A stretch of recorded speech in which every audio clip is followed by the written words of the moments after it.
Cette émission vous est présentée par CIH Bank.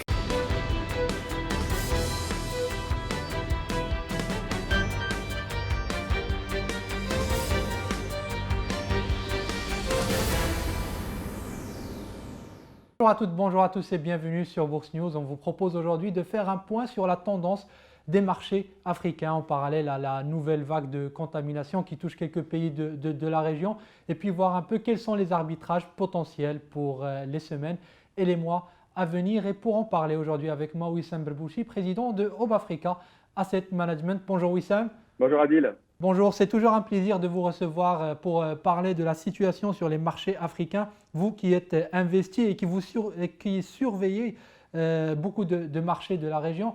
Alors avant d'attaquer les marchés, Wissam, une première question sur bien entendu la situation épidémiologique et ce variant Delta avec de nouvelles vagues qui se développent ici et là comme au Maroc par exemple.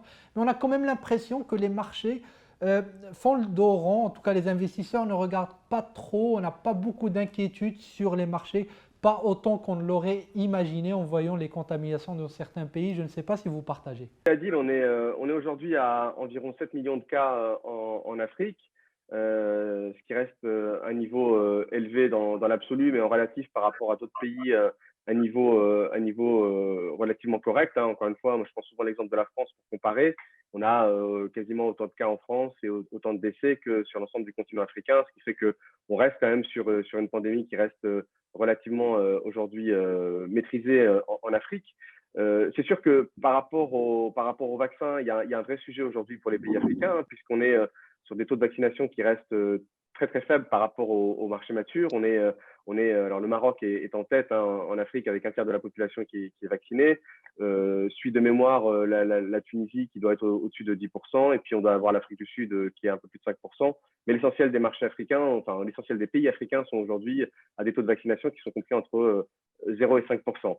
Et en ce qui concerne, c'est vrai que les bourses africaines comme les bourses matures aujourd'hui font le pari que la vaccination va permettre à un moment donné de vivre avec ce virus, et les entreprises vont aussi s'adapter et se sont déjà adaptées à cette situation en espérant que à terme le variant Delta ou les autres variants permettront aux populations de continuer de vivre plus ou moins normalement. Ok, alors on voit que donc, d'après ce que vous dites, que les marchés font le pari de la vaccination et du bon déroulé de la vaccination. Si on regarde un peu les marchés actions maintenant, de plus près, celui de Casablanca, on remarque que les investisseurs reviennent sur certaines valeurs qui étaient délaissées, surtout l'année dernière, qui avaient souffert de la pandémie.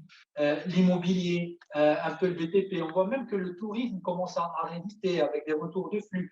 Est-ce que vous faites ce même constat sur l'ensemble de vos pays de présence? Alors c'est vrai que depuis le début de l'année, on observe un regain d'intérêt pour les sociétés des secteurs de l'immobilier, de l'hôtellerie, du crédit consommation ou du BTP au Maroc. C'est vrai que c'est des secteurs qui ont été et qui restent en difficulté, mais pour lesquels le retour à la normale, je pense, finira par s'opérer, et pour lesquels justement cette vaccination finira par redonner à ces entreprises-là l'élan qu'elles avaient par le passé.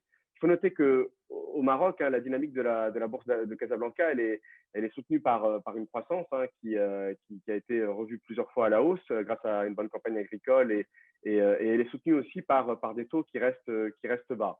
Et puis de manière générale, je pense qu'on note une dynamique semblable en Afrique, c'est-à-dire qu'il y a un appétit croissant de la part des investisseurs pour les sociétés cycliques, même si contrairement à la bourse de Casablanca, certaines bourses africaines ont surtout bénéficié de la hausse du cours des matières premières. Alors c'est matières premières agricoles pour la bourse régionale des valeurs mobilières, ou matières non agricoles dans le cas de l'Afrique du Sud. Mais en tout cas, on voit vraiment qu'il y a une dynamique très positive, soutenue encore une fois par des croissances qui sont de retour, pour certains marchés des taux qui restent bas, et puis surtout aussi des entreprises qui commencent à montrer des chiffres au premier trimestre, et pour quelques-unes dès le premier semestre, qui sont des chiffres très corrects. très bien. Est-ce que vous pensez que cette tendance va se poursuivre les semaines et les mois à venir, cet intérêt pour les valeurs cycliques? Va se poursuivre parce que finalement on vient de loin. Alors les entreprises ont eu un premier semestre très compliqué en 2020. La base de comparaison va aider pour les premiers semestres de 2021. Et puis, je pense qu'il y a toujours ce sujet de la valorisation qui doit soutenir les performances boursières des entreprises africaines.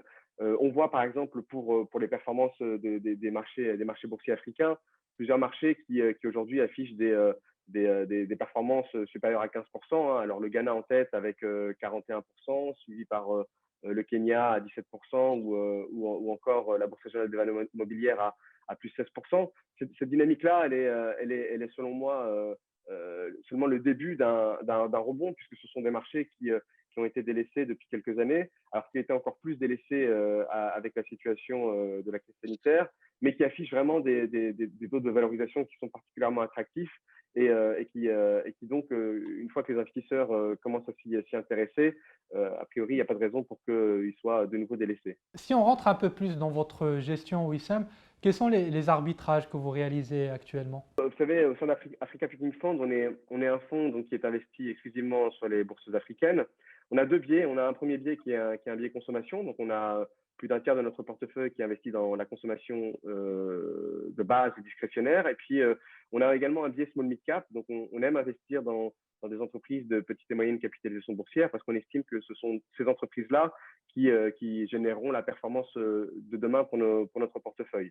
Ce qui s'est passé, c'est que depuis le début de l'année, et pour réduire l'impact des devises dans notre portefeuille, on a réorienté le portefeuille vers des marchés pour lesquels on considère que les devises sont moins risquées. C'est le cas du Maroc, c'est le cas de la Bourse régionale des valeurs mobilières, mais c'est aussi le cas du marché égyptien hein, qui en 2016 a vu la livre égyptienne passer au régime de change flottant. À l'inverse, on a quasiment vendu toute notre exposition nigériane parce qu'on considère qu'il y a un réel risque sur l'ONERA et le fait qu'il y ait toujours un régime de change parallèle est un vrai sujet pour nous sur le long terme. Et puis, si je dois vous citer quelques valeurs, c'est vrai que sur le Maroc, par exemple, on a en ce premier semestre renforcé notre exposition dans des sociétés comme Salafine, Résidence d'Al Saada ou encore Isma. Puis si on sort du marché marocain, c'est vrai qu'on n'a pas fait d'arbitrage particulier sur le marché de la Bourse régionale des valeurs mobilières. On reste investi dans des entreprises comme Uniwax dans le textile, dans Sucre Ivoire, qui est un producteur et un distributeur de sucre, ou encore dans Onatel, qui est une filiale de Maroc Télécom et qui opère dans les télécommunications au Burkina Faso. Et puis encore une fois, on reste vraiment investi dans les entreprises qui, pour nous, affichent des valorisations particulièrement attractives. Si je reprends le cas du Ghana, on est investi dans deux entreprises qu'on apprécie beaucoup. Hein. Ghana JCB, qui est le Ghana Commercial Bank, qui est le numéro 2 du secteur bancaire au Ghana, ou encore Enterprise Group, qui est le numéro 2 du secteur de l'assurance, toutes deux qui affichent des niveaux de price to book à 0,5 fois, quand historiquement, elles traitaient autour de 1,5 fois. Très bien. Dernière question, Wissam. Dans cette année de reprise, comment se comportent les performances de votre fonds? Le fonds, comme l'ensemble des marchés, rebondit relativement bien.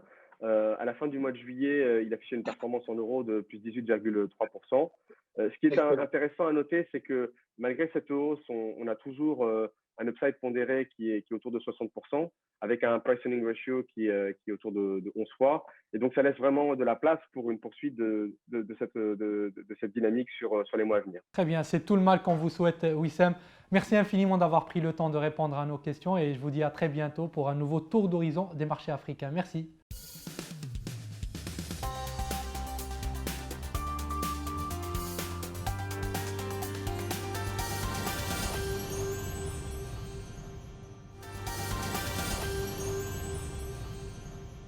Cette émission vous a été présentée par CIH Bank.